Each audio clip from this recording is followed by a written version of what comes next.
Welcome, everybody. I'm Steve Lentini, and I'm your host for the podcast Different Thinking for Different Times. This is Season 6, Episode 19.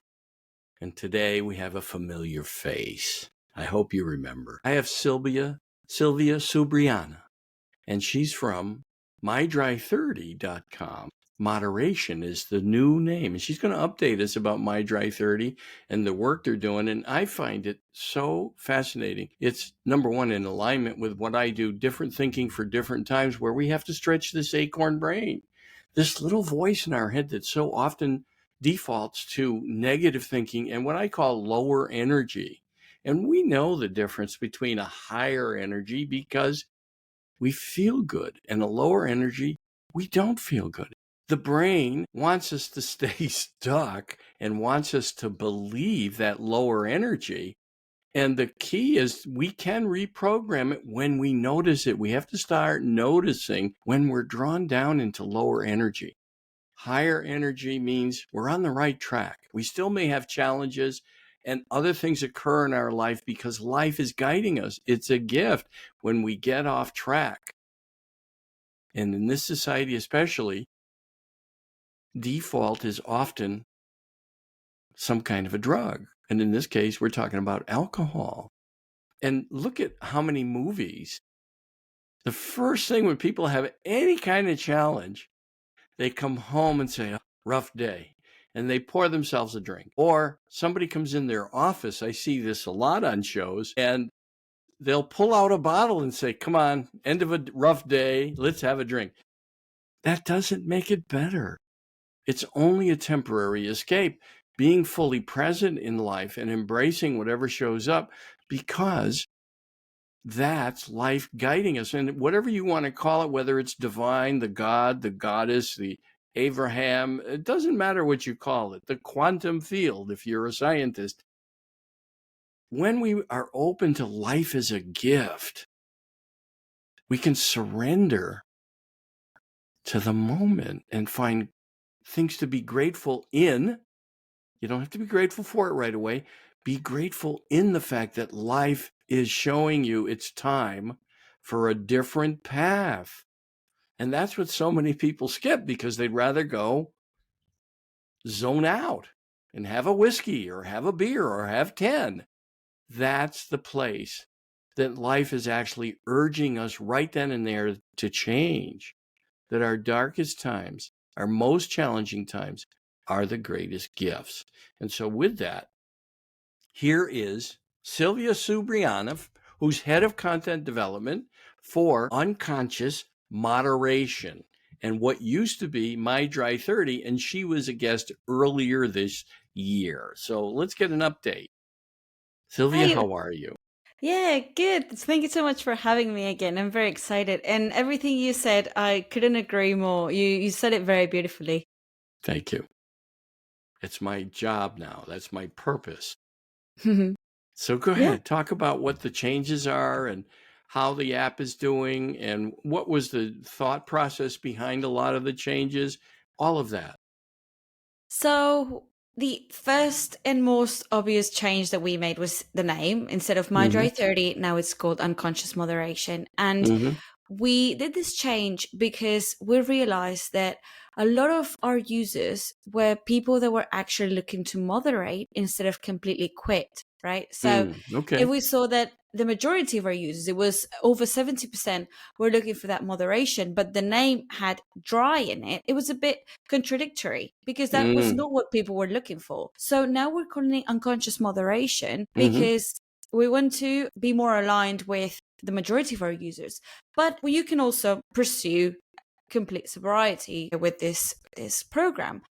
So you have the two options, right? But we just wanted to feel more aligned with the most of our audience, really. And I think that has had a better impact because then people understand it from the beginning that it's a program that accepts moderation and that accepts any kind of change that people want to do or want to make in their lives, because it's not rigid. It's not okay, you're never going to drink again, and that's it. There's no option, right? Yeah. We give options to people. We keep it very open. So Hmm. I feel like that's what helps people understand a little bit more our program and be more interested in what we do. And have you seen greater acceptance since the name change? Have you seen more activity? We've seen more people pursuing moderation than Mm-hmm. download the app, so the numbers have even gone higher, right? The people Mm-hmm. that are pursuing moderation.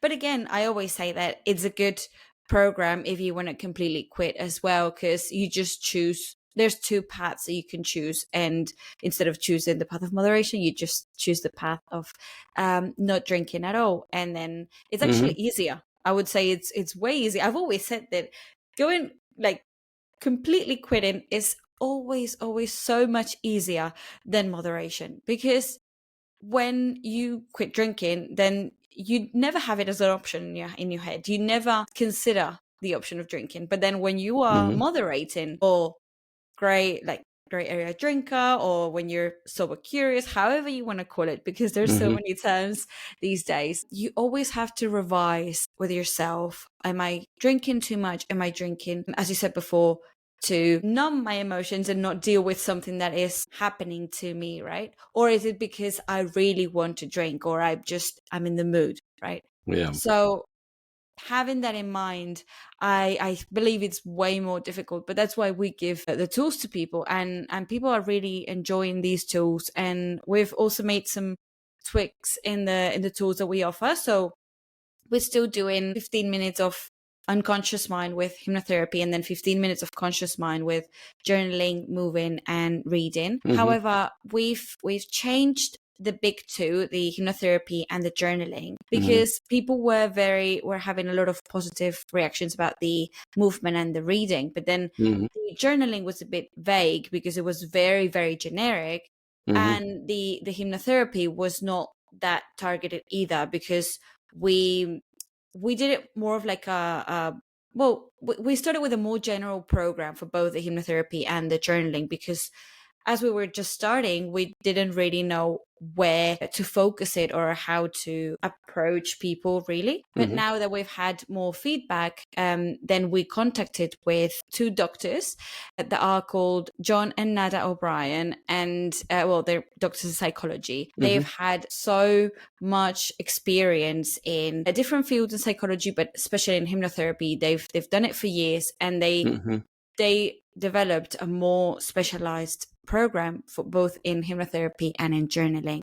Mm-hmm. So the hypnotherapy is sort of similar. Mm-hmm. However, it's more focused on the reprogramming on the mind, right? So Mm-hmm. John is more focused on the hypnotherapy, and then Nada is more focused on the journaling. Mm-hmm. And it's a very beautiful combination, because what you work in hypnotherapy with John, then it's reinforced by the journaling that you do with Nada, right? And Mm-hmm. the journaling is way less general. So before we had questions that, don't get me wrong, they're still useful, and a lot of people think about these things. And sometimes when I journal, I think about these things as well, things about gratitude, about like friendships that I have, the relationships, or my limits, or how I feel about certain things. So Mm-hmm. these general questions are helpful as well. Mm-hmm. However, you can find these sort of questions in many different programs, but Mm-hmm. we wanted to make this very specific to the purpose of actually rewiring your relationship with alcohol, right? So the journaling now is like a little story. So every week you have a different story. So every day you get like a little part of the story unfolds, Mm-hmm. and you you're basically put into different situations where you need to make choices, and you need to connect with your emotions, with your memories, and with many parts of your brain. And it's very good because it touches the imagination and the creativity. And I always feel like as adults, our lives can be very boring compared to when we're kids, because kids play all the time, they draw, they just Mm-hmm. let their imaginations flow. And then Mm-hmm. you grow into an adult, and then you're like, okay, no, your life is just work and it's very serious and this and that, and you cannot think too much, right?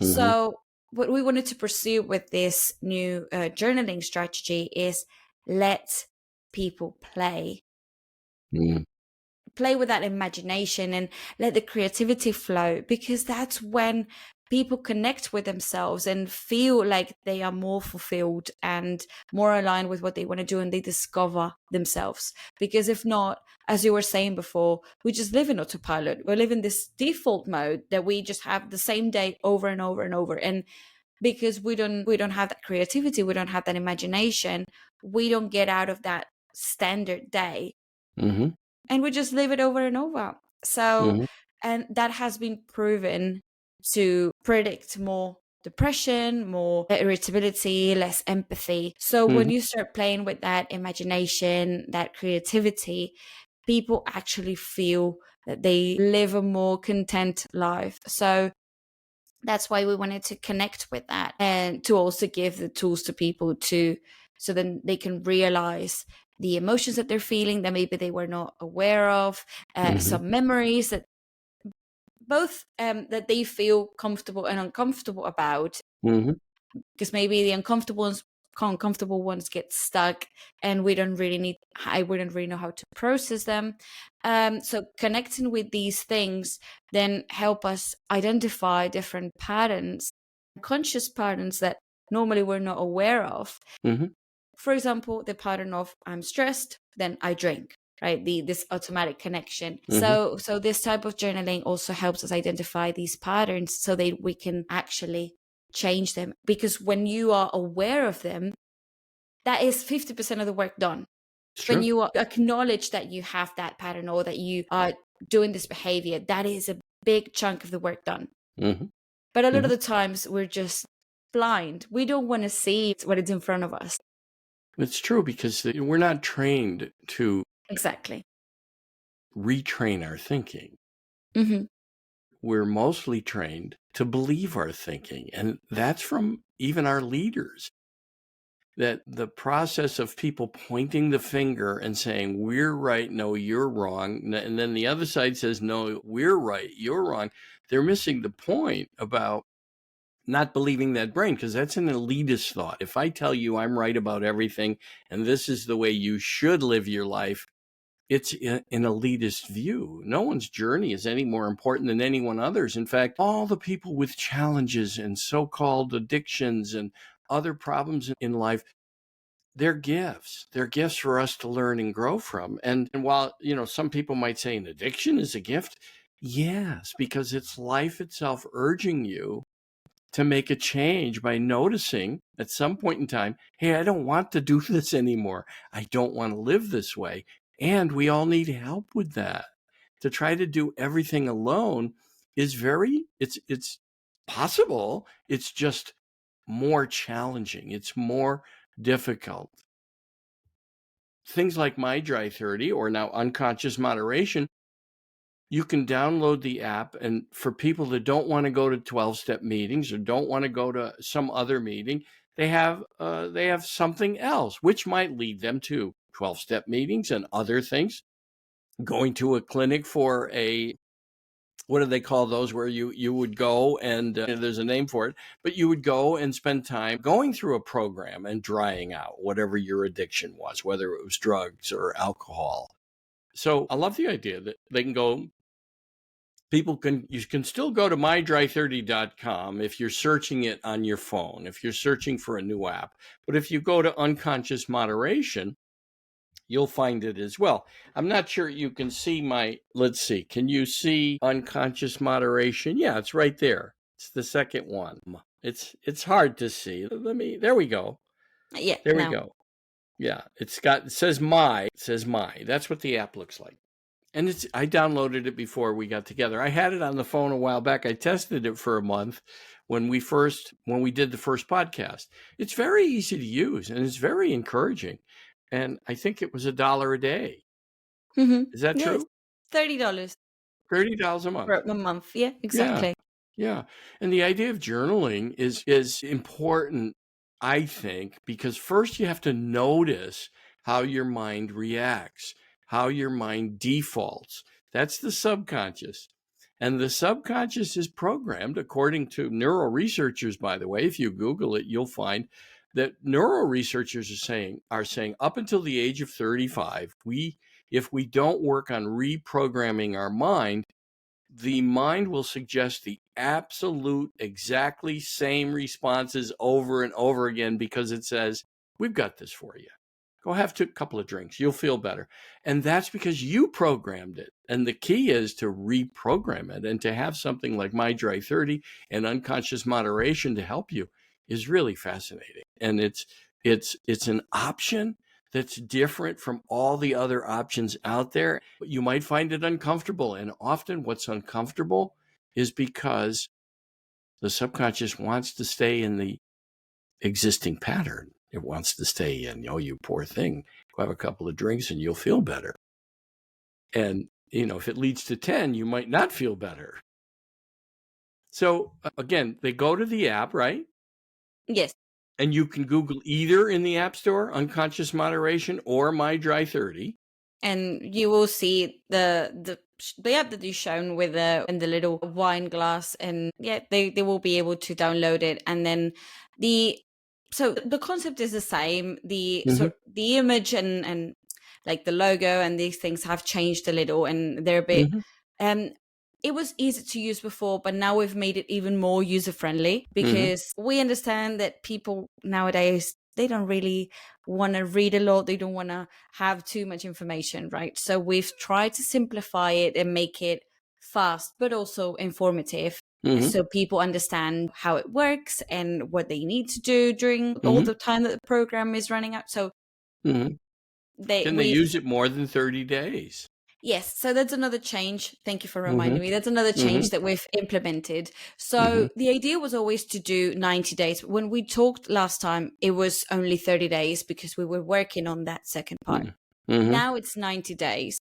They can use it for 30 days if that's what they want to do. However, we always recommend that they do it 90 days, because when we talk about habit formation, there's this huge myth that a lot of people believe that we can create a habit in 21 days. Right. That is been out there for a long time. Yes, you're right. Yes, that is not true.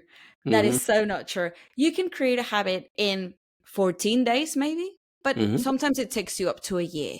And it's been demonstrated by so many researchers now that it can really depend on the person and on the habit that you're trying. And when it comes to substances like alcohol or many other substances like drugs, tobacco, or anything else, normally it takes longer, because your body has created that need for it. So it's not only your mind, but it's also your body craving it, because it's been, or it has been used to working with that substance in your body. So now when you take it out of the equation, the body's like, there's something missing, right? I need that to survive.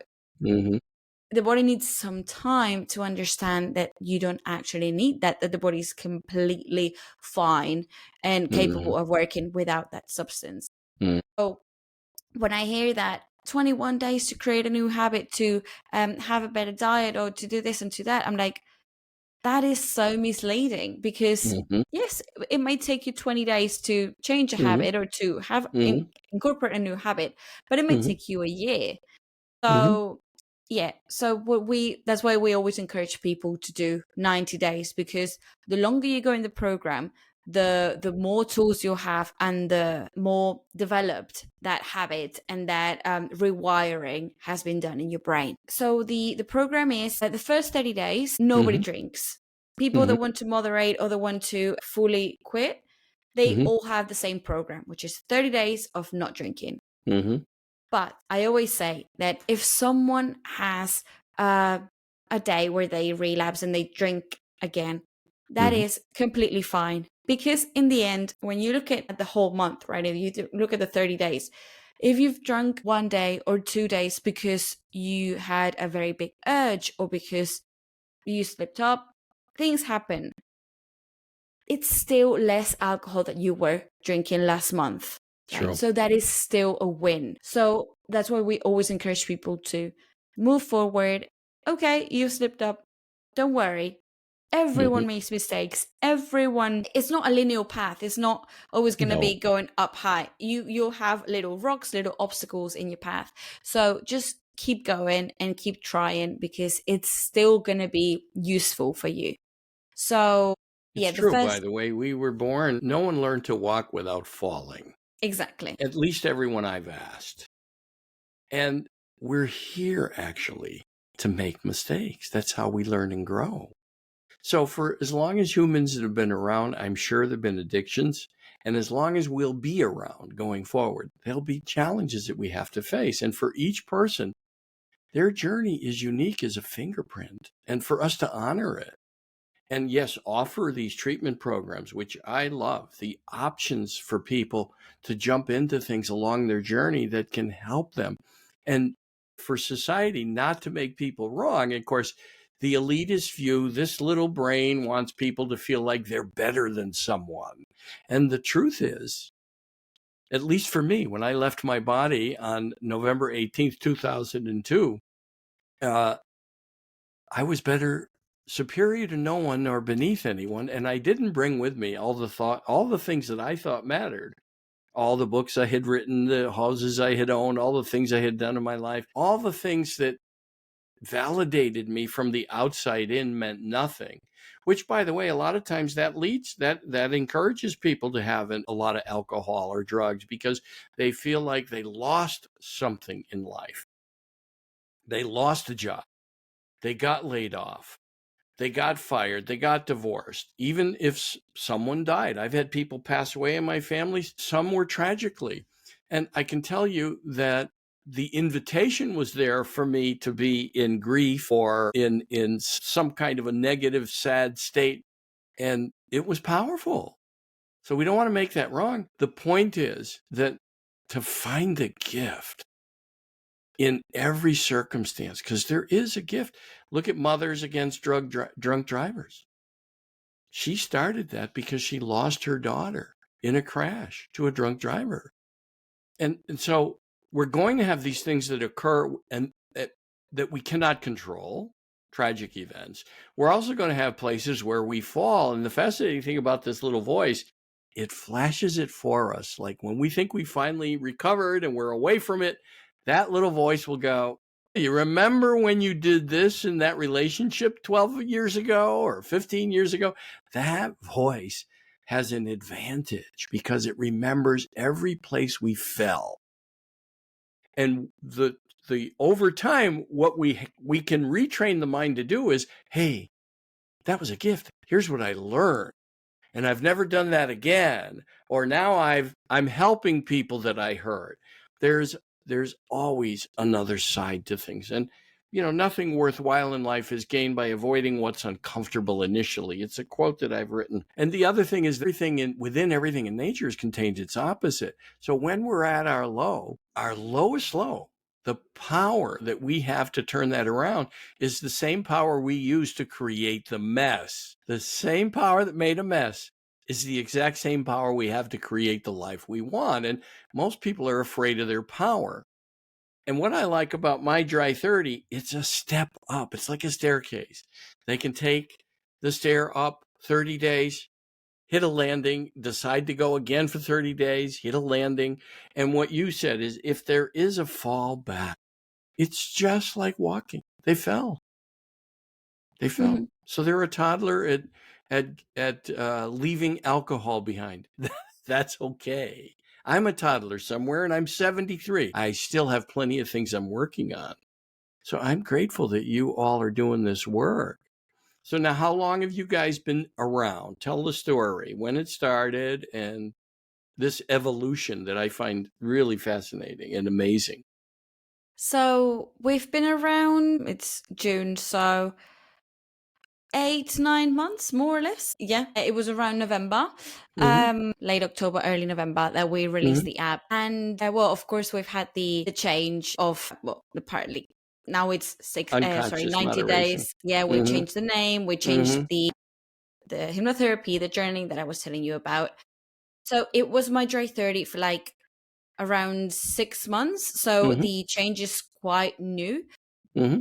So mostly the feedback that we've had was from people using the older version, so my Dry 30. But we're starting to get some feedback from people that are using the new version of the app, which is very good, and it's very, very encouraging, because some people started with the 30 days, and then when they saw the shift, they continued the next 60 days, and that they've seen um both uh settings, or both cannot find the word, but well, yeah, both apps and both Target. Both versions. Exactly. Thank you. Both versions. I couldn't find that word. And they said that obviously the old version worked very well for them, but this new version is, as I said before, it's more focused, it's more aligned with what they want to do and what we want to pursue as well, which is helping people to make better choices when it comes to alcohol. Yeah. But the choices that are aligned with themselves, which again, a choice for me that is good for me might not be good for you. So it's very, very personal. Yeah. And I think that the next app should be mydogstopsbarking.com. And we'll teach Albie. He's addicted to barking. But what I also say is, when he barks, he's approving of what we're talking about on the podcast. So I always say, well, Albie approves. And so Albie approves of my Dry 30 and unconscious moderation. And so how many people do you think have found moderation since you've started, or found a change? So as I said before, before doing the change, it was around 70% that were pursuing moderation, whereas 30% were pursuing quitting alcohol completely. Now it's around 80% that pursue moderation. But again, as I said before, moderation is it's a it's a lifelong journey. You always need to revise your habits and the way that you're using alcohol. So obviously people that are using the app now are learning how to moderate, and maybe they've been doing it for 3 months, 6 months, and that's very, very good, and that's a very nice change, because they have rewired their brain, and their brains are understanding how to use alcohol in a better way. I'm not saying that alcohol is healthy, because again, just a drop of alcohol is not healthy for our bodies. But as I always say, and I said, I think the last time we talked, we do so many things that are not good for ourselves. So again, moderation is key. When we go to one extreme, then is when it's bad, right? Because we're overusing that. But if we drink from time to time, yes, it's not good for the body, but that is, I'm never gonna say never, but that's probably not going to kill you, right? So again, use it with moderation, and choose to drink or use it when you actually are in the mood, not when you're trying to hide something, which is very, very difficult to identify sometimes, because again, as I said before, we live in default mode, and getting in touch with our emotions is very painful sometimes, especially when, as you said before, we've lost something, when we are going through grief, right? Grief doesn't always come when we've lost someone. It also comes when we've lost something, or it comes with anything. We've lost a job, we've moved house, even with changes that we know that are positive for us, have a downside, have a grieving part. That's because we're grieving the person that we used to be. We're grieving what we used to have. Even if that didn't work for us anymore, it's a part of us that we're leaving behind. And that grief can make us connect with emotions that are painful and that are very, very uncomfortable sometimes. And instead of sitting down and embracing them, we are becoming more and more afraid of doing that. So we just numb them. And not only with alcohol, we do it with our phones. I see it all the time. People that are grieving or that are going through changes, they start being overactivated, and their way of just dialing down that activation is by grabbing their phones and start scrolling on social media. And again, that is exactly the same as having a glass of wine. You are not working on those emotions. You're not addressing what's going on. You're not sitting with that grief and letting it flow. And so you understand where that comes from, and you can make a whole process, right? You're cutting the circle and you're just numbing your emotions. Yeah. But No, again, that's true. That won't go away. That will still be there because you're not sitting down with those emotions. You're not letting them just have their flow and have their space. You're just not letting them flow It's naturally. fighting life. Eckhart Tolle called it fighting life. When you fight life, life fights you. And it can be a variety of things. And it's sometimes just to take a break. You mentioned journaling or a gratitude break or multiple gratitude breaks during the day. It's and then to have an app which reminds people to develop a process, and the whole app has little things that can help people, right? Little reminders that can help people. And I find that so positive and uplifting that there's so many people doing good in the world. So how can people support the work that you are all doing? So, well, obviously downloading the app, checking the website. If anybody has any sort of questions in the website, everything is explained in detail.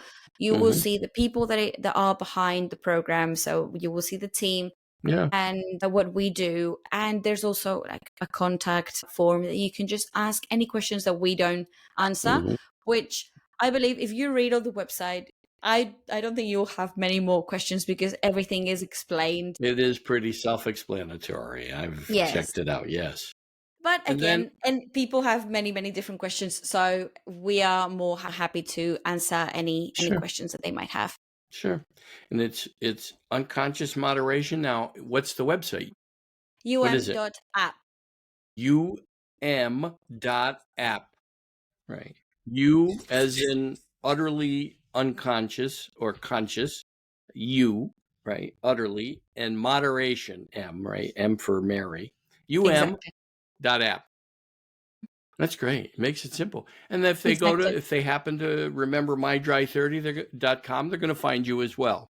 Yes, it automatically redirects you to um.app and you'll see all the program. So yeah, you Will can you remember have either some name. statistics at some point about people that that are going from moderation to dry, or successfully went from overuse of alcohol to a wonderfully modified and moderated life, a life of moderation with alcohol? Or will you have statistics at some point, do you think? I do think so. However, I think that is something that it might take a couple years for us to have, because now, as I told you, we know that 80% of the people that use around 80% of the people that use our program pursue moderation, but they do it in 3 months, and we have that feedback that it's midterm. It's not. I wouldn't say it's short, but it's not long term. So we've known that people that have done the program, they see the benefits and they are continuing that, and a lot of people, when it was only 30 days, they kept repeating those first 30 days so they could have more benefit. And we've actually seen people say, yes, this has worked for me. I have seen a lot of changes, and the results have been very, very positive. However, we are not at that stage, as it's not even 1 year old, the app. We don't have the statistics of longer term if people continue having that moderation or completely quitting alcohol. But I do believe that when you rewire the brain, when you make changes to the unconscious mind and to the patterns that you have, then the change is just it's going to be long term, because you are working on yourself. You are breaking with those patterns, and again, those patterns are built on what you felt that was safe when you were younger, because your brain learned that was how life was and what was going to protect you, right? So the mind, sometimes we think that our minds are sabotaging us, and what I always say is minds are not here to sabotage us. They're here to keep us from danger. However, that danger changes, and that that way that we embrace that danger or that we confront life, right? Mm-hmm. Those patterns might not be helpful at all. They might be very, very unhealthy. So Yeah. we have to work on these. Yeah. It takes an effort and to reprogram the mind. Like going to an app, it's what I call going to the neuro gym. Spend some time noticing the things that feel lower. We know when it's a lower energy. And then by catching it, reflecting upon what would be a higher energy choice. And we can retrain the mind, but people have to prove that to themselves. Mm-hmm. Sylvia, can they reach you by emailing you? Yes, definitely. So it's Silvia, so SILVIA at um.app. So it's the same as a Sylvia website. at um.app, SILVIA at um.app. And my other little dog named Reese, he's approving of this. He's saying, reach out to Sylvia, please, please, please. And remember, so the work that they're doing is helping people moderate, and that if it's something you want to do in terms of leaving alcohol behind during your day, that's also an option too. You're going to find many support tools. Love the work that you're doing, and let's catch up again in say 4, 5, 6 months before the end of the year. Let's see how we can help people with their resolution maybe so if we meet in December, maybe we can give people some thoughts about what they want to do in the upcoming year about their alcohol and their use of it, and hopefully moderation, and maybe even going.